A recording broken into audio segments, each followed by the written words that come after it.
back-to-back That's games. not fair, I think.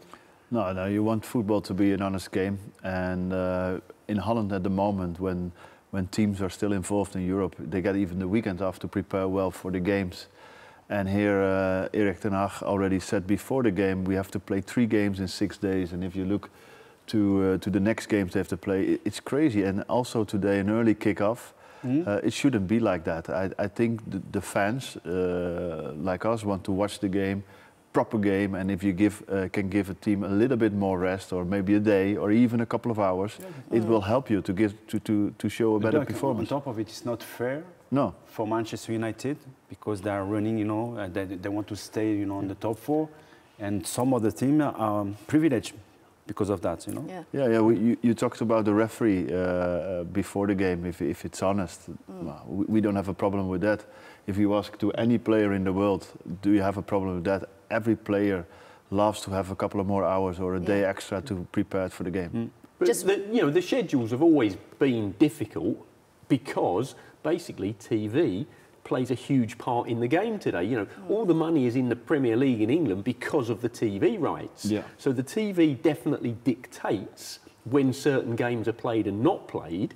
Plus, the other thing is, if you're a big club and a successful club, you know, you're going to be playing in European football as well, and therefore you have a greater resources, which Manchester United have. I just find it so ironic that we're mentioning that while on television as well. Yeah, while on broadcast. It's not a criticism, it's a fact. I'm sure there is not a criticism, it's a fact. I'm sure there is also, of course, the television is very important, because that's why the players play in the Premier League, because everyone loves to watch it. I don't see that happening to other teams. Yeah. I mean, I think you have to find another way around. If you move as soon as Manchester United is qualified for the next round, let's say they beat Sevilla, they should change it. Should Premier League, within certain reasoning, be allowing teams to have a more conducive schedule so that English teams can progress further in European competitions? Well, I think at least, you know, the English teams, they are big squads, so they can manage to play 2 games a week.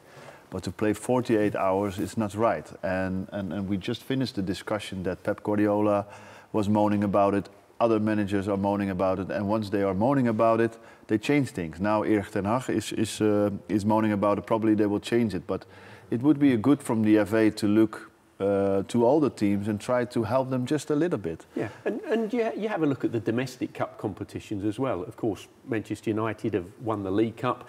They're in the semi-final of the FA Cup against Brighton. So with success comes more games. It's as simple as that. And actually, if Manchester United win the Champions League, they wouldn't be playing on Thursday night, would they?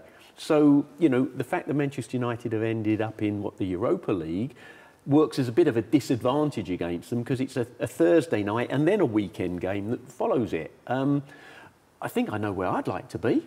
It would be playing loads of games. Yeah, and in the Champions League, obviously. Yeah, that's where even if the turnaround is 48 hours and you are required to be at your 100% every 48 hours. You have to protect players. Yeah, that's what we see now with Rashford. So it's a shame that he is injured now. From what we have heard so far, he doesn't look good. The way he limped off the pitch, it didn't look good. And this is because of 3 games in 6 days, as easy as that. You won't remember this because I'm a couple of generations before your time. I'm still young. Well, I'm still young as well. But when I played at Brighton, one season we played back-to-back games in the league because of Boxing Day, and Boxing Day falling on a Friday. We then played on the Saturday, and it also happened when I was a Spurs player as well. OK, I know the game has moved on and it was totally wrong back then, but we played 90 minutes, 2 consecutive days. But that was just for that period of time. This seems to happen pretty much the entirety of the season. Yeah. It's during Christmas time. Yeah. And also, but did you ever play 2 in 2? Yeah. Oh, you did? I used to play 2 games in 48 hours. OK, so in which case it carried on longer than I thought. I did it a couple of times. But if you do that at the end of the year, the season, when you know the last run, I totally agree with you guys. It needs to be more spaced out. The protection of the players is absolutely crucial, because without the players, you don't have the product. Yeah. Did the French league do anything in terms of player protection in this sense? We don't have this trouble because we're out of the European Cup very early. But But again, going back to the Eredivisie. Yeah, so how many teams in the Eredivisie?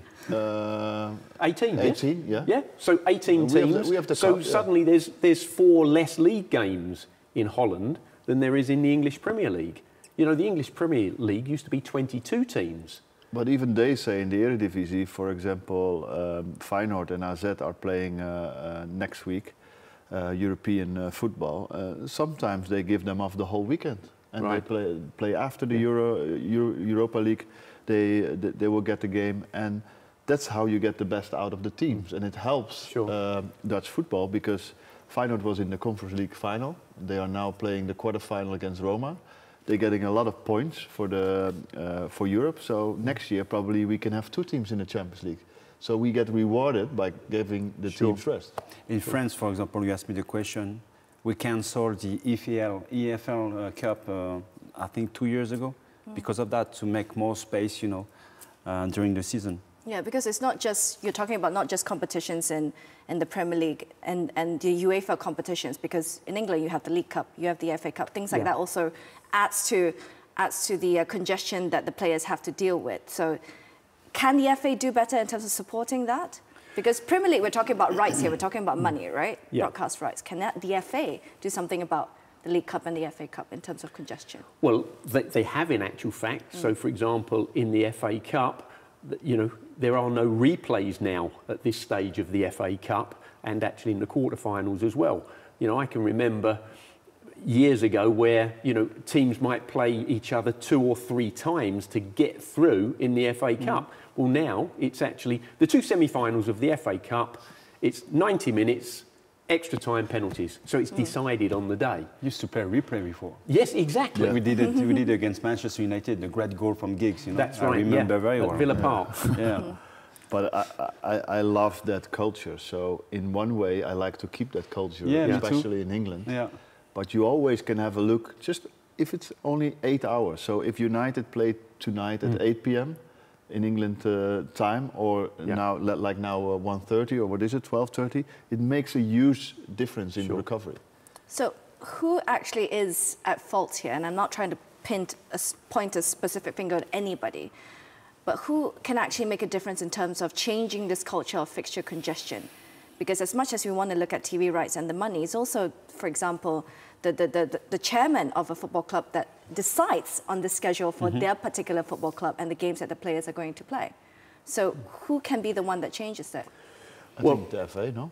Well, you would think the FA, the English FA, would have the most power, but I would suggest to you that the Premier League is the most powerful organisation in English football, and the Premier League is hugely financially wealthy because of television.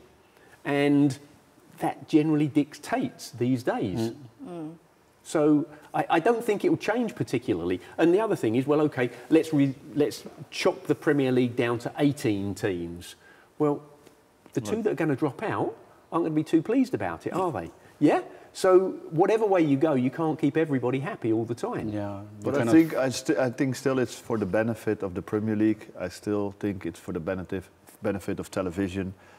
Everybody wants to see the best possible games. And if players are tired and you get a bad game, that's what nobody wants. There's no solution for me because we open more substitution as well during the game. So that helps as well big clubs, you know, when they play every three days. But it goes against the smaller clubs. I know. Maybe cannot have that depth. I know, but now when you look at the money, even the lower teams, you know, they receive from the TV rights. They can have a bench, you know. They have so many international players into the squad. So I know it's different if you play for Manchester City, Manchester United, Liverpool, or Arsenal. Yeah. But it changed so much, you know. Before that, 10, 20, 30 years ago, you know, the difference, the gap between big clubs and smaller teams was much bigger. Do you think it will change this whole issue and culture of fixture congestion? Because we're seeing World Cup being expanded. It's more and more and more games. It's more games, more games. So maybe we should probably have a look on the bench, the substitutions, because I don't see other solutions. No? No, the rotation, you know, it's the same. So you have to play every 3 days when you play for big clubs. On top of it, when there is an international break, you have to play for the national team. You travel, you come back. So that will never change. You know, they're expanding the number of teams that play in World Cup finals. They're expanding the number of teams that are going to play in European championships as well. You know, UEFA have brought in, most recently, a third European competition, which is the Europa Conference League.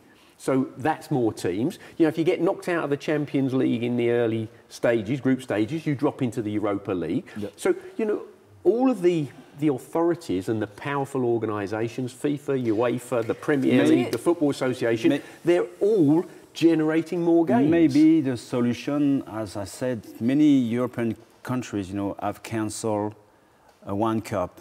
It used to be, you know, two cups, like such here in England. It's FA so in Cup, England, we EFL. still have the League Cup and the FA Cup. The League Cup has been cancelled in France, and there is only the French Cup, the National Cup, that's it. How would you feel about cancelling the League Cup, Gary? Well, as an Englishman, there's a lot of teams that are lower down the pyramid in England that, you know, that League Cup is a financial reward for them, and it brings some revenue into their club that they wouldn't get otherwise.